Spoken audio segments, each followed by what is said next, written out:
Hello everyone, welcome back to the channel study with Radha. Guys, आज के इस video में हम डिस्कस करेंगे राष्ट्र गौरव, मानव अधिकार एवं पर्यावरण अध्ययन के कुछ इंपॉर्टेंट एमसीक्यूज़ को। गाइस, जो राष्ट्र गौरव पेपर है आपका, वो कंपलसरी पेपर होता है सभी यूजी स्टूडेंट के लिए, चाहे वो बीए हो या बीएससी हो या बीकॉम कर रहे हो, सबके लिए इम्पॉर्टेंट होता है। तो स्टार्ट करते हैं इसके फर्स्ट क्वेश्चन से।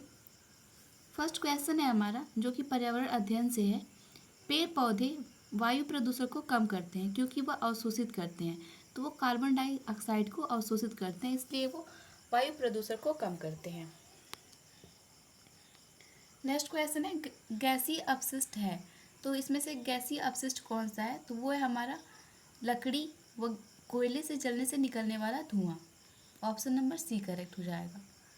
नेक्स्ट क्वेश्चन है, भूमंडलीय तापन का कारण है, तो भूमंडलीय तापन का कारण जो है वो कार्बन डाइऑक्साइड में वृद्धि होना है, यानी कि CO2 के बढ़ने से भूमंडलीय तापन का कारण बनता है। नेक्स्ट क्वेश्चन है, जुगाली करने वाले पशु किस ग्रीन हाउस गैस को उत्पन्न करते हैं? तो जो जुगाली करने वाले जो पशु होते हैं वो किस जो ग्रीन हाउस का उत्पन्न करते हैं वो होता है मीथेन, ठीक है, जिसका फॉर्मूला होता है CH4।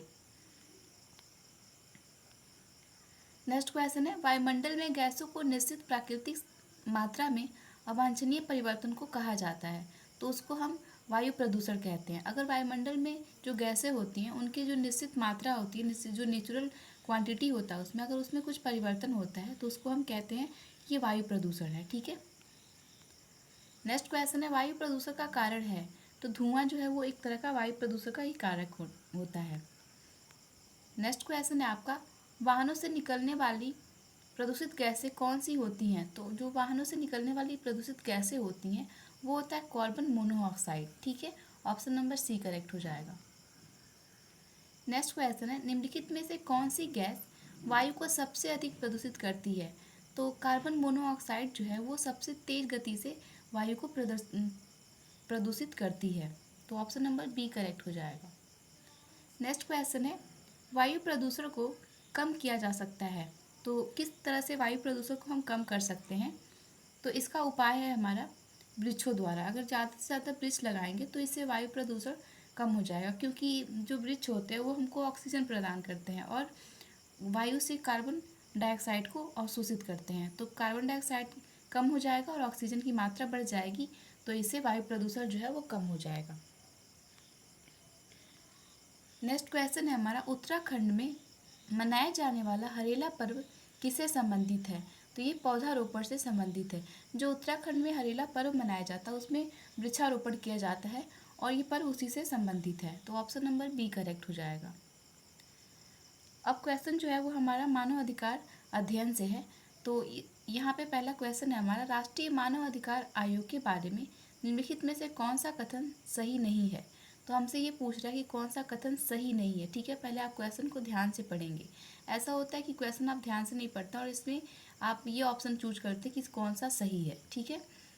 तो यहाँ पे हमसे पूछ रहा था सही नहीं है, तो जो ऑप्शन है हमारा, इस आयोग के अध्यक्ष और सदस्यों की नियुक्ति भारत के सर्वोच्च न्यायालय द्वारा की जाती है। ये स्टेटमेंट बिल्कुल गलत है, क्योंकि ये मानवाधिकार अध्ययन से संबंधित क्वेश्चन इसके मामले में ये सही नहीं है, ठीक है।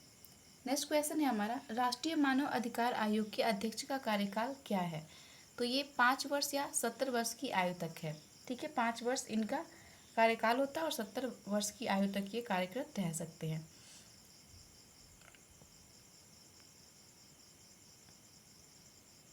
नेक्स्ट क्वेश्चन है, राष्ट्रीय मानव अधिकार आयोग के अध्यक्ष की नियुक्ति के लिए गठित समिति में निम्नलिखित में से कौन सा शामिल नहीं है? तो राष्ट्रपति शामिल नहीं है, ठीक है।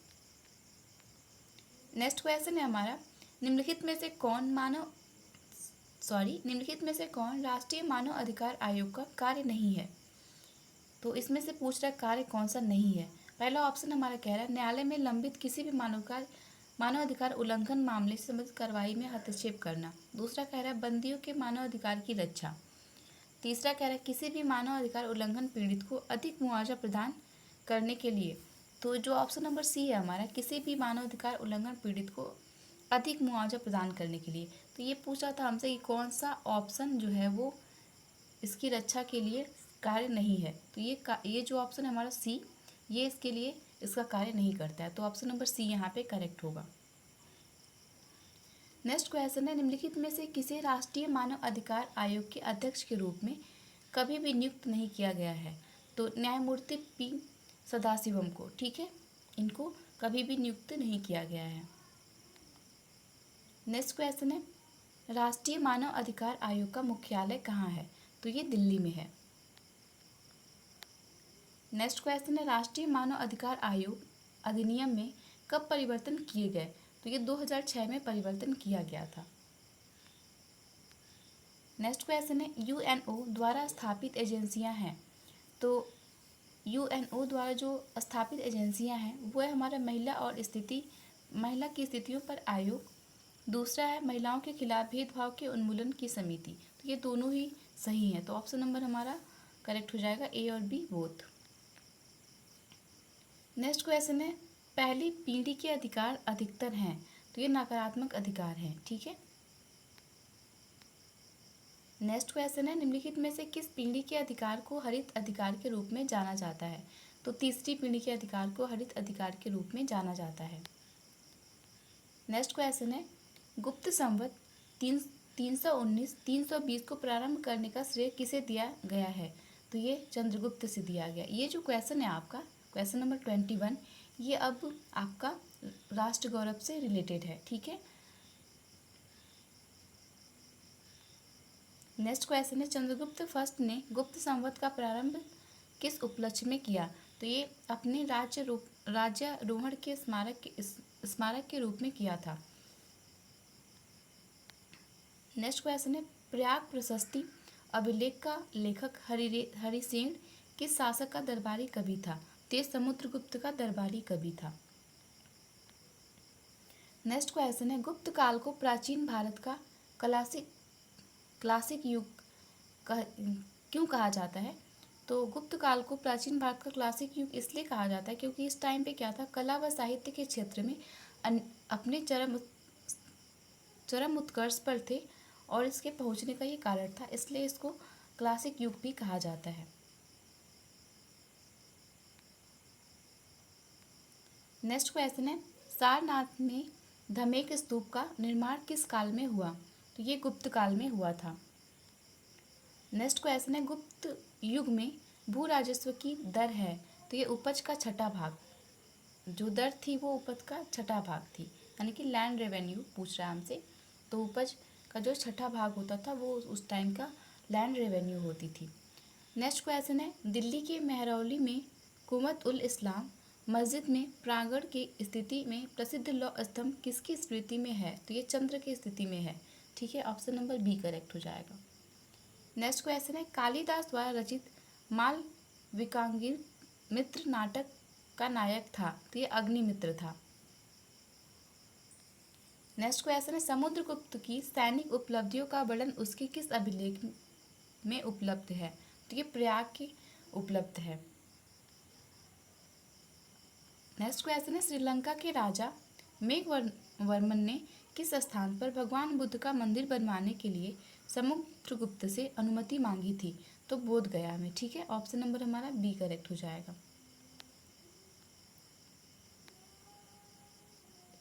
नेक्स्ट एंड लास्ट क्वेश्चन है, चंद्रगुप्त द्वितीय ने विक्रमादित्य की उपाधि कब धारण की? तो यह शकों का उन्मूलन करने के बाद चंद्रगुप्त द्वितीय जो थे वो विक्रमादित्य की उपाधि धारण किए थे, ठीक है, ऑप्शन नंबर ए करेक्ट हो जाएगा। तो ये थे हमारे आज के इतने सारे क्वेश्चंस। आई होप आपको सारे क्वेश्चन समझ में आए हों और सारे क्वेश्चन आपके लिए हेल्पफुल हो। ओके, सो मिलते हैं नेक्स्ट वीडियो में कुछ और इम्पॉर्टेंट क्वेश्चंस के साथ। Thank you, have a good day.